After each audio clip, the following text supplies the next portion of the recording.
Peta Credlin, live from News24. Good evening, welcome to the program. Great to have your company. Here's what's coming up tonight on the show. Chris Bowen's climate hypocrisy, lavish overseas travel. Stuff was tabled today. Of course, that taxpayer-funded Fiji summit that most leaders in the world are saying, no, we don't want to come. And the growing cost of chasing net zero. Aidan Morrison with all that in a moment.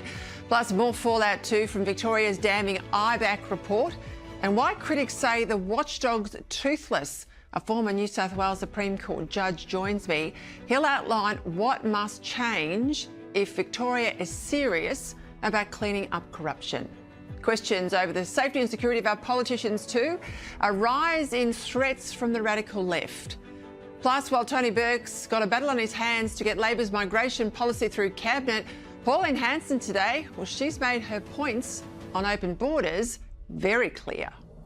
So I don't care what people think, whether, it's going to affect their businesses. They're not going to sell that many products, or the universities, because they won't have the number of foreign students coming in here. I don't care. My concern is for those Australians that can't get a roof over their head and a decent standard of living and way of life. We will stay on this issue because Labor's in a world of pain over migration. For too long, they've used record high migration as a way to pump prime their faltering budget position, to artificially spike growth numbers, to make things look better than they really are, to avoid a technical recession. But that strategy's coming unstuck, as every Ponzi scheme eventually does. And this time it's got as much about a cultural impact of mass migration that's loading the polling pressure on Labor as much as it is the hit on households.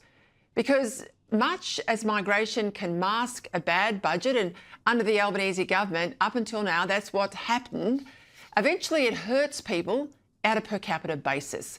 When the unplanned arrival of millions hits housing, employment and social cohesion. In per capita terms, so that's GDP per person, Australia is going backwards. And as the polls show, people have woken up as to why. It's not just parties on the centre-right feeling the high migration backlash, but now also Labor. And that's what's got Tony Burke, the Home Affairs Minister, so spooked that he's acting.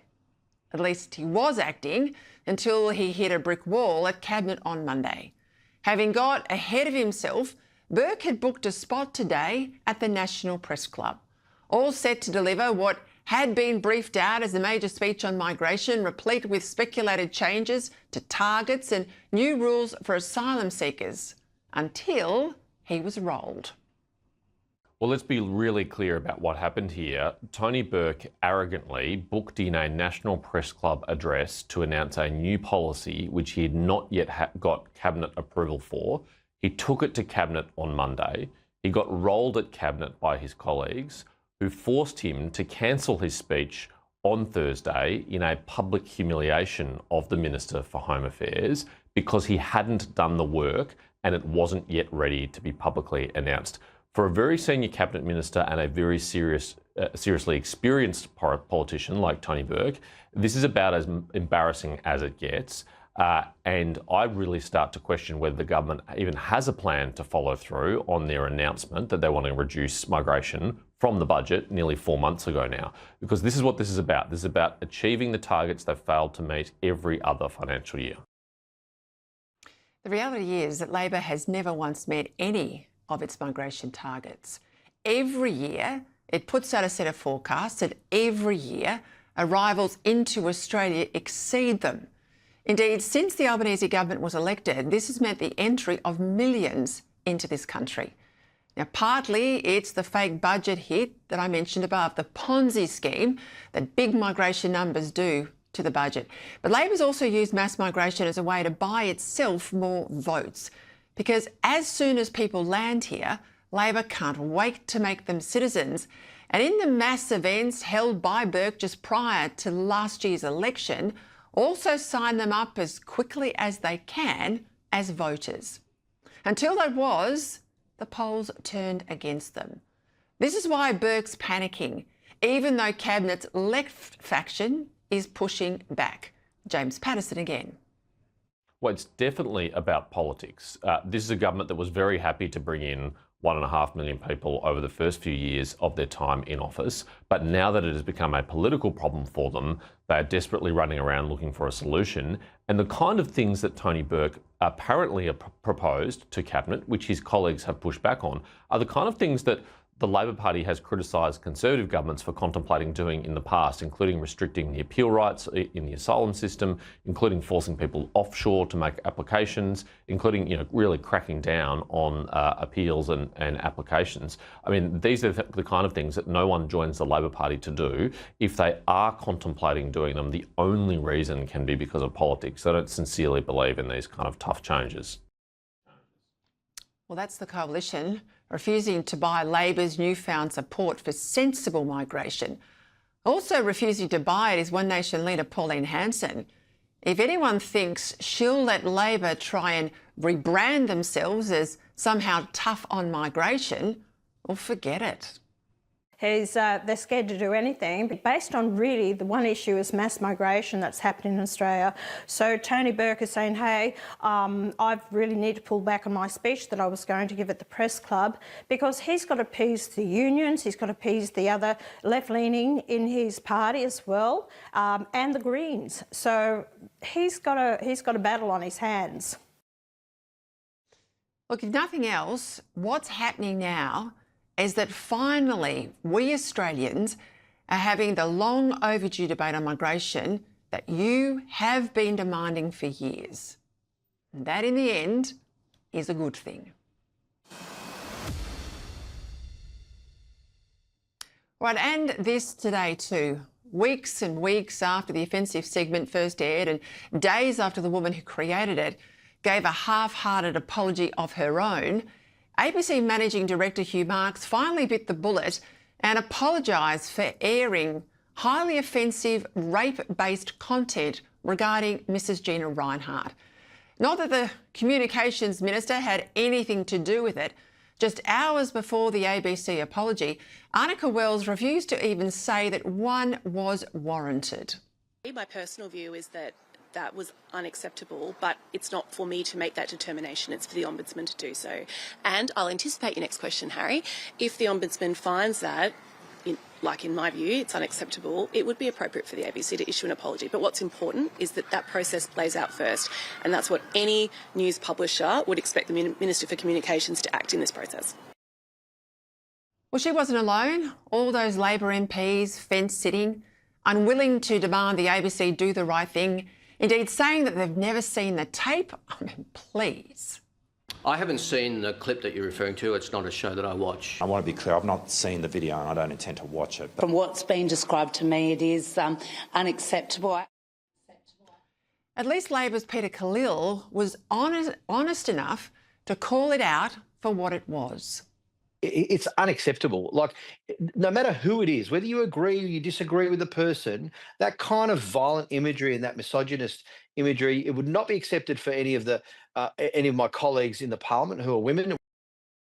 Well, good on him. The public outrage about the segment was real, absolutely, but don't think for a minute that's what's prompted the ABC's change of heart today.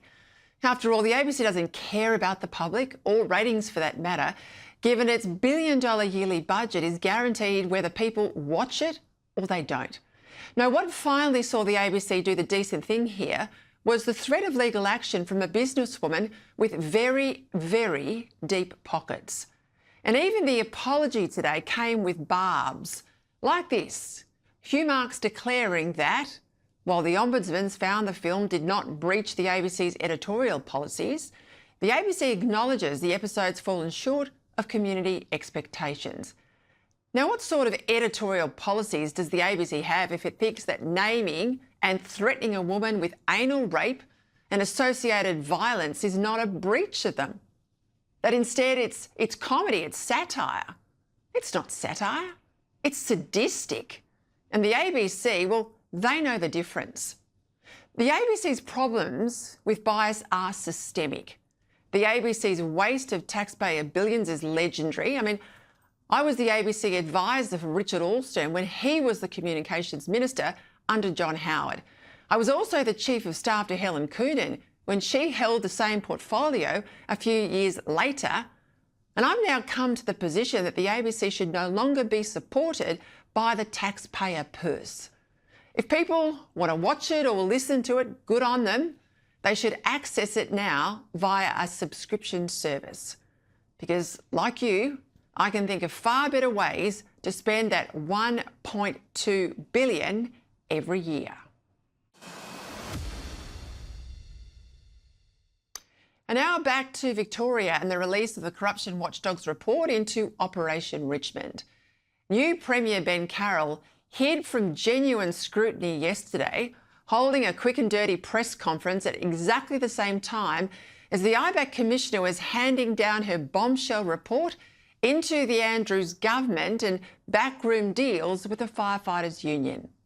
And that was so he wouldn't have to answer any tough questions. I have not read the report. I'll be reading the report tonight. It has been tabled in the Parliament while I'm here. I'm going to read the report carefully. I'm going to study it and give the Victorians the action and the answers they deserve. Did you time this press conference specifically to avoid taking questions on this matter? You knew it was being tabled at 9:30 this morning. No, this was always in my diary. Well, today, when we all assumed the report would have been read and Carroll would front the cameras, he hid away again. Instead, sending out a colleague to take the media hits, and if you can believe it, they hadn't found time to read the report either. Have you read the report? I've been catching up on my new portfolio and I have been starting to get into this report. Are you interested to read it? Think you'll learn anything new? I think we can always learn from recommendations that are made from IBAC and the observations that they make, and I think that all of us will have a read. I mean, look at the game here. State and federal. This is the new playbook from Labor. I haven't seen it about the Gina Rinehart skit, or I haven't read it about the IBAC report. Ben Carroll can't be credible on crime and corruption, saying that he'll root it out, that integrity isn't optional anymore under his leadership, if he can't front the cameras and address a report into a government where he sat around the table as a senior member of Cabinet. Now, worse still, the public servant named hundreds of times in the report remains tonight the head of the Education Department in Ben Carroll's new government. At the very least, Tony Bates should have been sacked, and Carroll should have had the guts today to front the media. By the end of the day yesterday, Ben Carroll should have sacked Mr. Bates. What did the Premier do? He claimed he hadn't read the report. He then hid for the rest of the day. He's hidden again today. I'll say it again, you can change the leader in Victoria, but you can't change Labor. All right, let's go to Canberra now. For the headlines, our political reporter, Trudy McIntosh. The ABC has finally apologised to Gina Rinehart over a controversial segment that depicted a violent assault of the mining magnate. It was part of the Race Around the World program. Gina Rinehart had asked for an apology and threatened legal action. The matter was referred to the ABC Ombudsman. On Thursday, Managing Director Hugh Marks released this statement. While the Ombudsman has found that the film did not breach the ABC's editorial policies, the ABC acknowledges the episode has fallen short of community expectations. The ABC apologises to Mrs Rinehart and to anyone else affected or upset by the publication of the film. Parliament returns here next week and Labor is facing an uphill battle to get its gambling reforms through the Senate.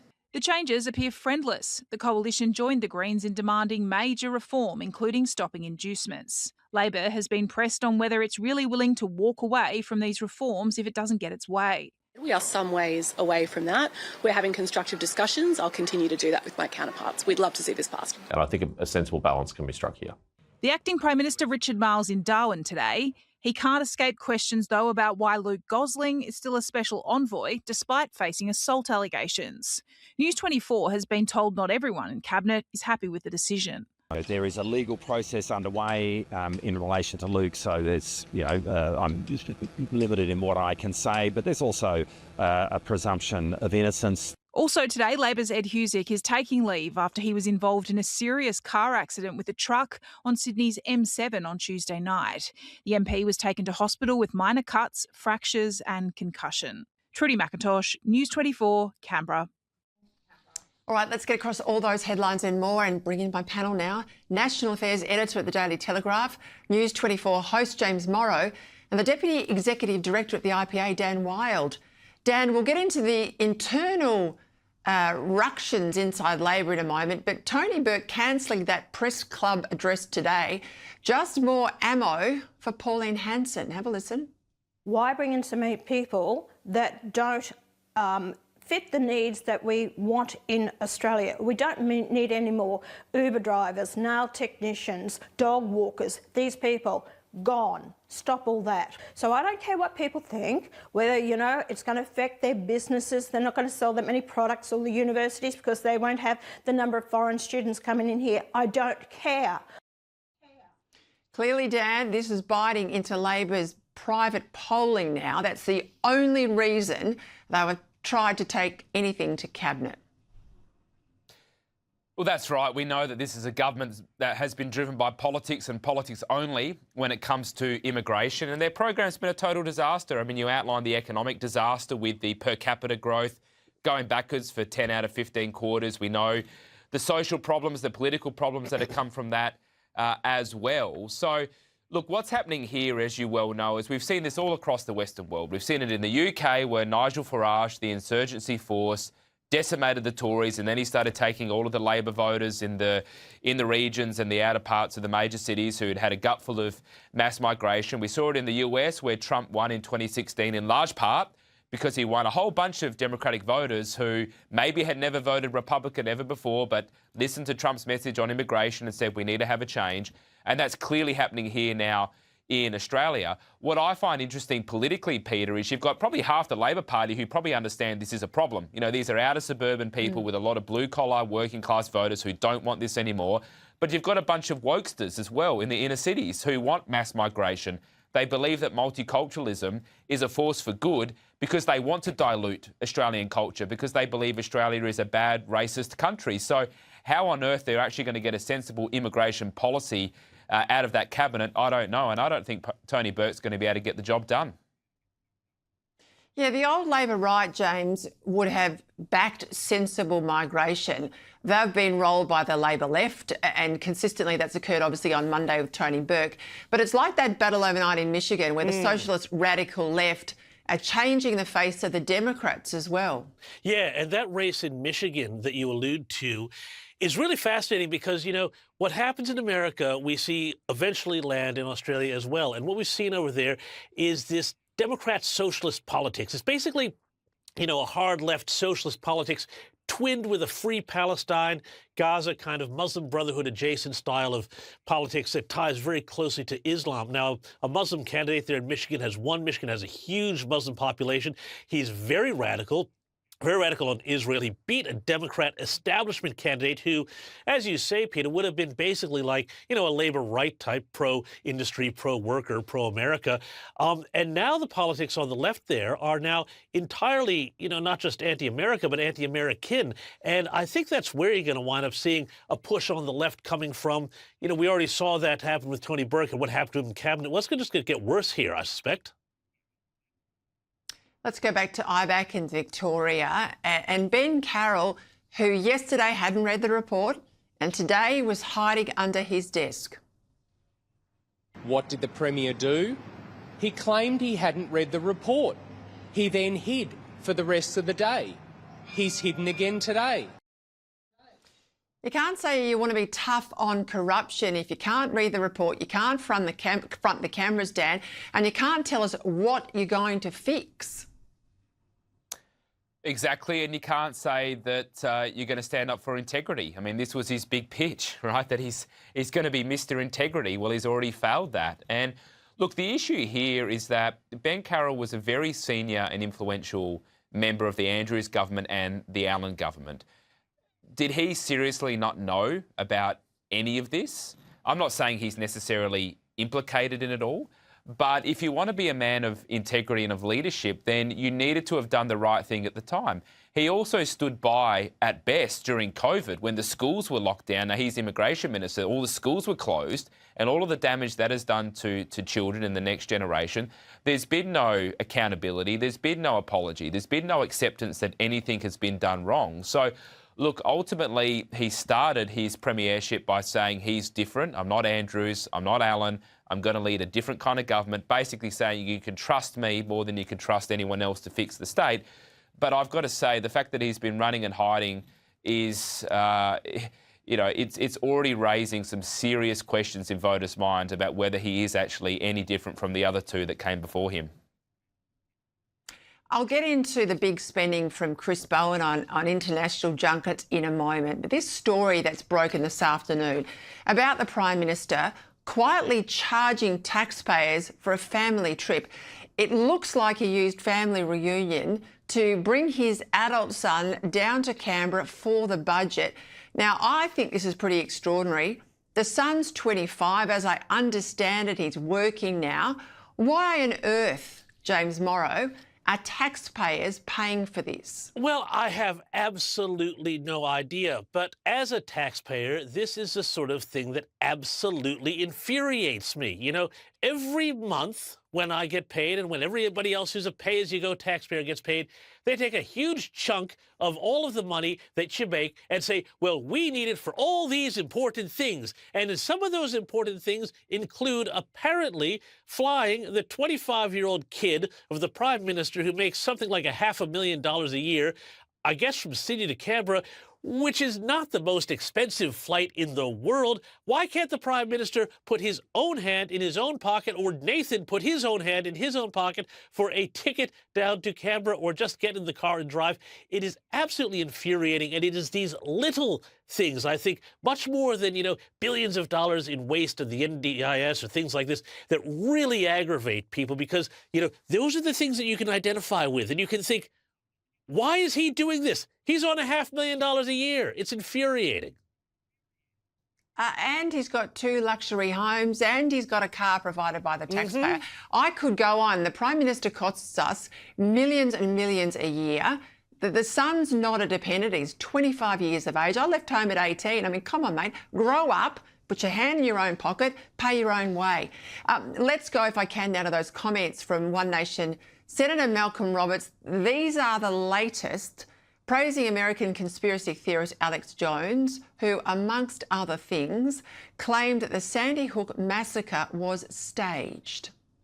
But Alex Jones is well respected by many people. He was wrong about Sandy Hook. He was wrong about 9/11. But I talked to him about COVID. He and I were both right. Talked to him about digital ID. He and I are both right. Talked to him about climate fraud. He and I are both correct.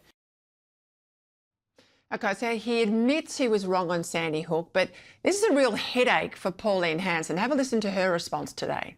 We get a lot of people contacting our offices and talking about chemtrails. You've got to understand Malcolm Roberts is always that scientist that comes out of him, and I want to see the data. Everything that he talks about, show me the data. But Alex Jones was, he denied that Sandy Hook even happened as a big conspiracy theory. So I think that might concern a few people. Yeah, correct. There's a few issues here that have been raised, brought to my attention, and until I can sit down and have a talk with Malcolm next week with regards to it to get to the bottom of the matter, I will do that next week when we're in Canberra. Well, first of all, Dan, I want to be a fly on the wall for that one, but she's not happy with him. I think she has to really be credible now. She is playing in the big league. She's had some crazy lunatics in her party before. Some have left of their own accord. Some she's had to show the door. I honestly think now I'm at the point where she has got to cut him loose if she wants her brand to be credible. Well, I'm not sure if Malcolm Roberts was agreeing with those statements by Alex Jones, at least from that clip. That's not what I got from it. But I do take the broader point that what Australians want and what the country really needs is for One Nation, but also every political party to be focused on the big issues that they face. And certainly any distraction from that would be a huge issue.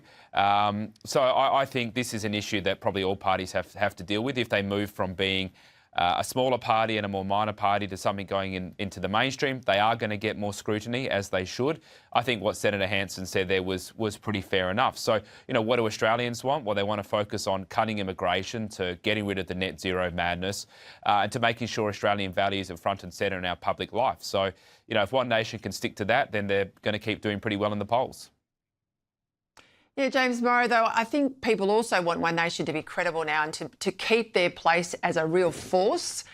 And if they're dragged down by stuff like this, even though I know she's loyal and even though I know they have a history, then it takes One Nation out of the equation. And we're back to the two major parties. And I think a lot of people are showing poll by poll that they want this sort of contest. Yeah, look, I think people want that contest. I think the key for One Nation is really just to show themselves as being both professional and outsider, and that's the way they're going to have to go. Be really careful about their candidates, not just Malcolm, but in general, because all of that just creates noise that the media hops on and that distracts from their key message.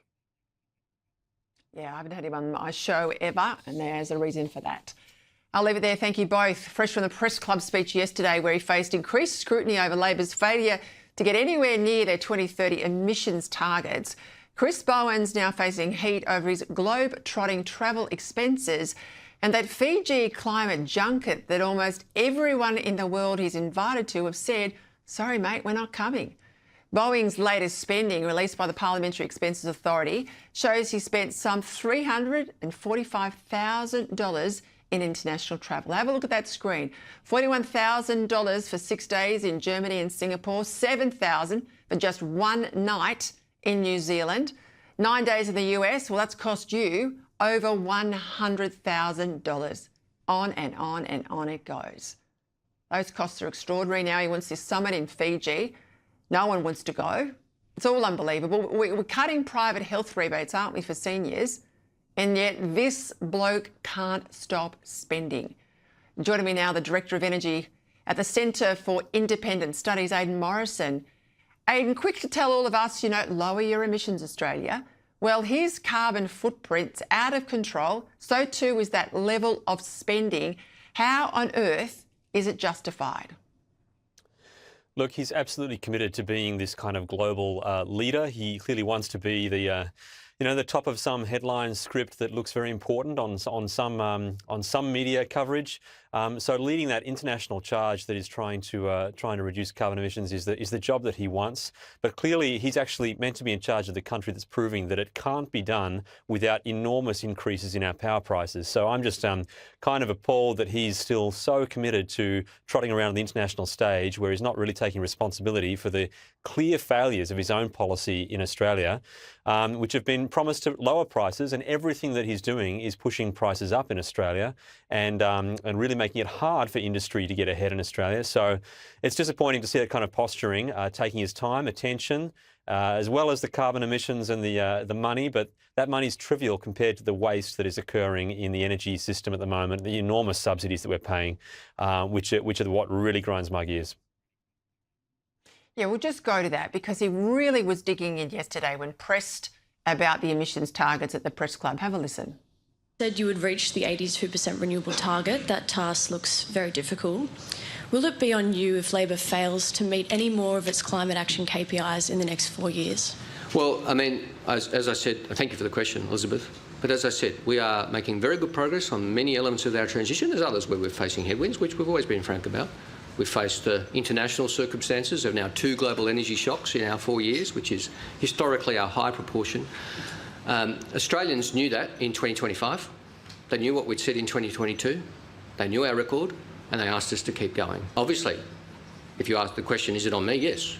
That's right. That's the spin, Aidan. Give us the facts. Look, he's absolutely clutching at straws there, trying to say there's headwinds on some things, but other parts are going well. The reality is the only thing that is moving in the energy transition, he's calling it, is household adoption of batteries, which he has thrown the most insane level of subsidies at. Spending, initially he thought it'd be $2.3 billion. After 6 months he'd spent all of that. It was meant to last 4 years. And the projections took it to $14 billion, and he tapered it back down to about $7 billion. So the amount of money that's been splashed to try to drive this household uptake of batteries is just enormous. But the truth in the field is that the grid-scale solar has completely stalled unless it's got government underwriting revenue guarantees, basically, and wind is completely dead. There's only one wind project being built in New South Wales at the moment, and everything else, and he acknowledged this as well. So basically onshore wind is going nowhere. Offshore wind is basically dead, and he blamed global forces for that.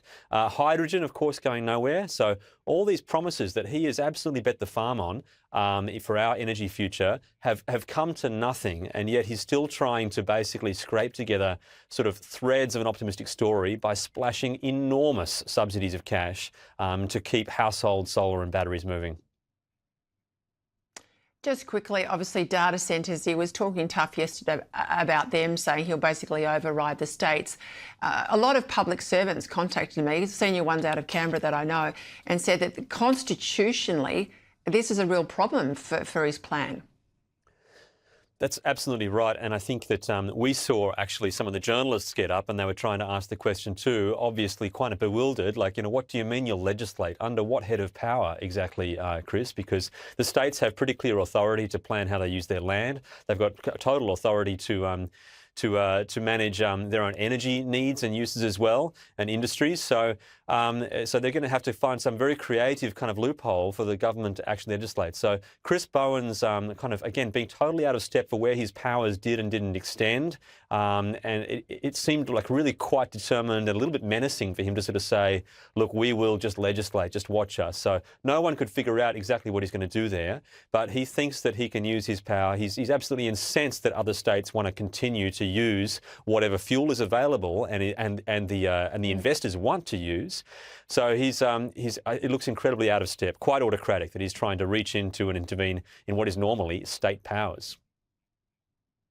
I'll leave it there. Thank you, Aidan. After the break, more on the IBAC reporter out of Victoria. So is this it for Daniel Andrews, off scot-free? We'll see after the break.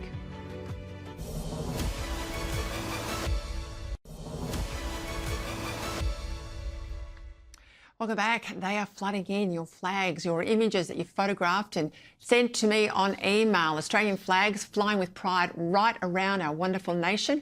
I'll show you those in a moment. But now to more fallout from the damning IBAC report into Dan Andrews' era. Firefighter negotiations released yesterday after an extensive 8-year probe. Here to discuss it in more detail, retired New South Wales Supreme Court Judge and Chair of the Centre for Public Integrity, Anthony Wheely. Anthony, thank you for your time. I'll ask you at the outset, if the same things happened in New South Wales as detailed in the report tabled yesterday, would they meet the definition of corruption? Well, I think the definition of corrupt conduct in New South Wales is very wide. I often think it can be summarised by 4 propositions. Does the conduct constitute a breach of public trust? I think in this case, the conduct that's unearthed in the IBAC inquiry would conceivably amount to a breach of public trust. Secondly, I think it would constitute possibly an abuse of office. It could also constitute quite easily a serious breach of the codes of conduct in Victoria. And finally, I think it's conduct that obviously and clearly undermines public confidence in government and public administration. All those things put together, I think the answer to your question is yes. Plenty of analysis yesterday and comments indeed from the IBAC Commissioner about how constrained they were in terms of pursuing corruption, as you discuss. Have we got a toothless tiger in Victoria? Well, I do think it has some serious deficiencies. The first one is that the definition of corrupt conduct, as I've said, is very narrow. It was introduced by the Baillieu government in about 2011, 2012. There was a lot of criticism at the time saying, well, why don't you make it wider like other states, territories and the like? So if we look around the country at the moment, we've got New South Wales, Queensland, Northern Territory, ACT, and the federal NAC too. They've all got this wider definition of corrupt conduct, but Victoria's languishing with this very narrow one. So in that sense, yep, I think I think it lacks teeth. Secondly, the fact that this inquiry has taken so long, I think, is partly due to the structure of the legislation. Not entirely, but I mean, 7 years, I mean, that's just beyond the pale. And I think also the fact that public hearings can only be held in exceptional circumstances. In this day and age, I think the better test should be, as it is in other places, is it in the public interest to hold a public hearing? And part of that test is look at whether people's reputation will be unfairly damaged by having it in public. So I think it's become more sophisticated. There are better guidelines, but Victoria persists in the limitation of only exceptional circumstances for public hearings. So those three things, I think, deprive this body of its effectiveness as it could be. I mean, we've got to be fair. They can, of course, make findings of criminal conduct, but the question is whether you want your integrity bodies to be focusing only on criminal behaviour or whether you want them looking at corruption, integrity, good government, good behaviour on a wider basis. And I think the latter is preferable by far. So one of the former commissioners, Robert Redlich, he has gone public and said that he argued for many years, as he said did his predecessor, for the powers to be augmented, to be boosted to something like they have in New South Wales. That was certainly the view of the current commissioner, both very strong in that regard. And when the government does it, at what point does a government refusing to give the anti-corruption watchdog the powers it needs to fight corruption amount to corruption in itself? That's an interesting one. I suppose we've got to be fair. I mean, the legislation was passed by Parliament, so it wasn't just the government who's responsible for the legislation being narrower than it should be. So, no, I think the answer is no. I wouldn't see it as corrupt because, after all, it did, as I say, still allow IBAC to look at criminal-based corrupt conduct, but it was just too narrow. And I think that was partly due to self-interest by the government and the continued refusal to expand the legislation, although many people were critical of it, was also, I think, due in part to self-interest and political protection. I can understand that parliamentarians don't want to be particularly exposed to public hearings and public findings, but, you know, that is self-interest. And I think the public interest requires that if you're going to have an integrity body, it's got to be an integrity body with teeth. It's got to have a wide patch. And in this case, unfortunately, that's not been the case. But I'm very pleased to see that the Liberal Party in Victoria said that they would now embrace a widening of this definition, and it now goes back to the new Premier in Victoria. Let's see whether his claim that his government is one of integrity, let's see him bring forward a bill. And everybody, I think, in Parliament will support it. And the time is right, and it would be wonderful if that could happen. Well, I hope you are right. Justice Whealy, I'll leave it there. Thank you. Right before the break, let's have a look at your flags all around the country. As I said, front yards, backyards, on your truck, on your car, absolutely everywhere. They've been coming in. I've kept my team busy putting them up via the email onto the system. You've got wonderful mementos there, some farm equipment you can see on the screen, but lots of connections with the military too. Proudly up on flagpoles, some beautiful backyards, I must say, some beautiful bits of Australia I'm seeing as they come flooding in. But one thing is consistent. In your emails to me, your messages with the photographs, you absolutely love this country and you are absolutely prepared to fight and defend it at the ballot box if required. Aren't they magnificent? All right, we'll come back to more of those next week. After the break, real concern about personal security for Pauline Hanson. How much is this going to stop her campaigning in the activist breeding ground of Victoria?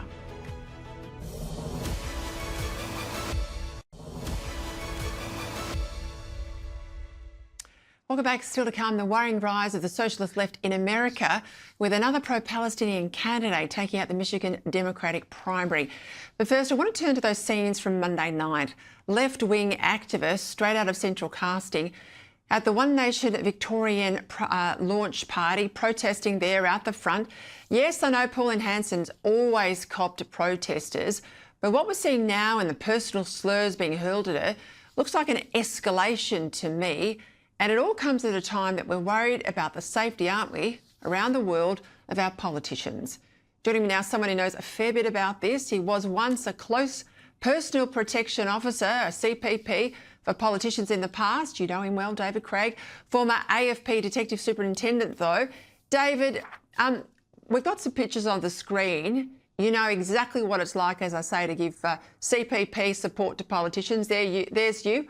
You're dancing, though, with Pauline Hanson. I know you worked with other politicians as well. I mentioned she's always been controversial, right? So she's always had a level of protest. But how would you assess things now compared to when you worked closely with her in the past? Look, I think in the mid-90s, Peter, it was a more sustained threat environment. She was particularly disruptive in the political scene, whereas now I think everything is coming a little bit more to the centre and it's not as bad. However, we're a fair way from the election yet. The protests back in the mid-90s were, things being thrown and not just daily death threats, but multiple daily death threats, and it was a matter of prioritising which was the worst and what needed to be actioned. I think that things will ramp up as we get closer to the election, but one thing for sure, no one on this planet will intimidate that woman. She is tough. She is a tough customer, and she will not be intimidated. I can tell you that now.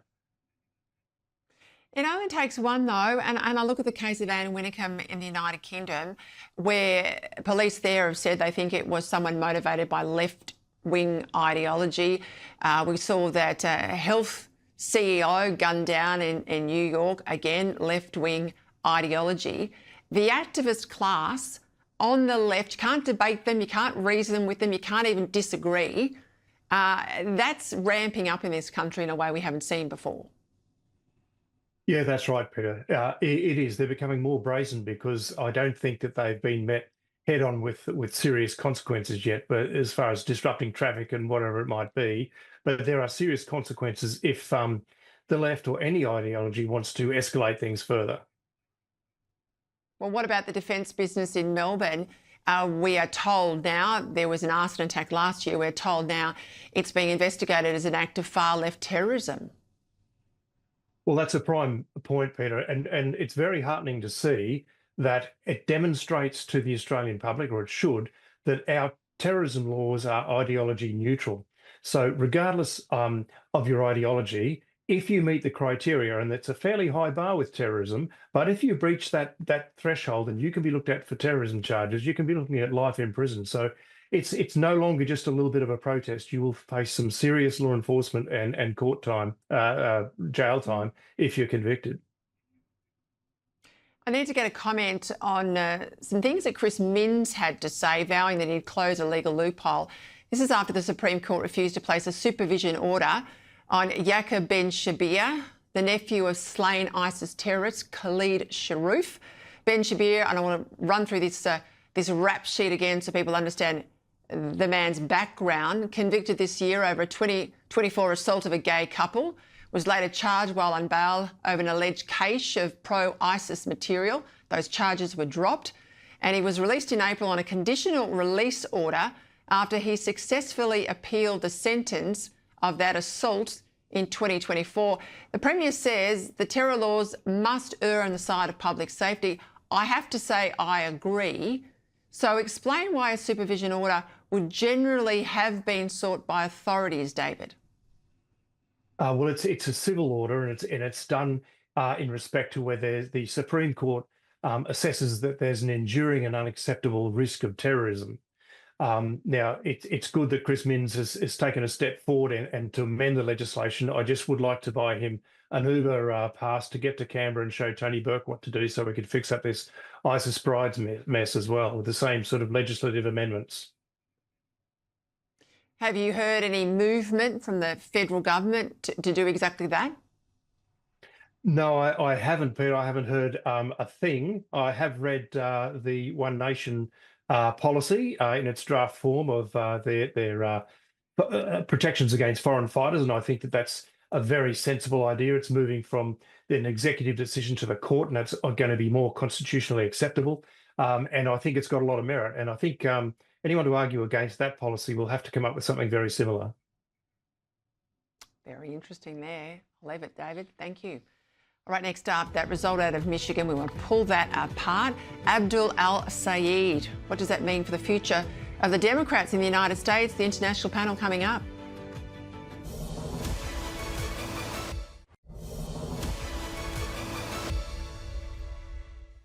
All right, it's been a monumental night in the United States.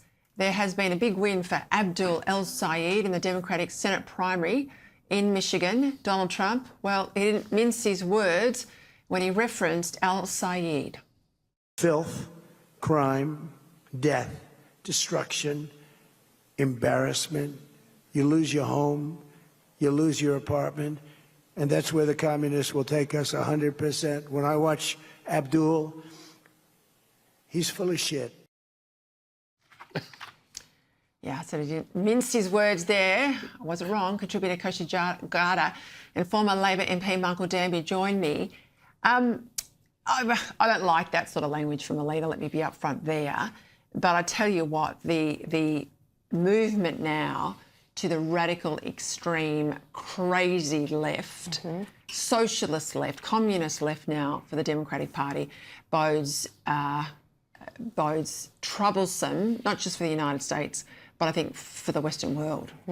It is ascendant. It's not uniform, but it is ascendant. You have him, you have Maine, you have Maryland, Colorado, all these places, Mamdani, of course, famous example, Wisconsin, they are ascendant. You could argue that it's actually now the mainstream wing of the Democrat Party because these candidates do have the momentum on their side.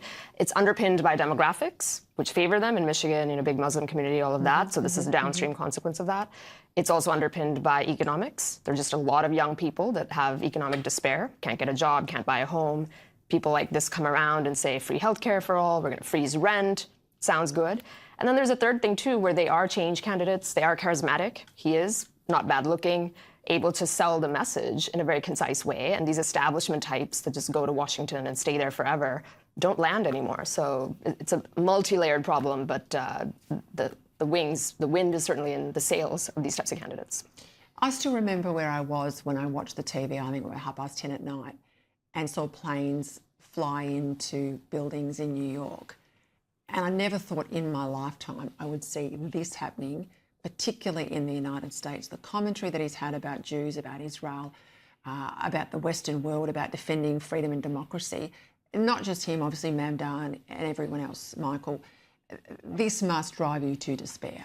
How quickly the young people at the three university towns who voted for El-Sayed forget. I agree with Bill Maher, the left-wing TV host, and James Carville, the architect of Clinton's two victories, that these DSA people are infiltrators.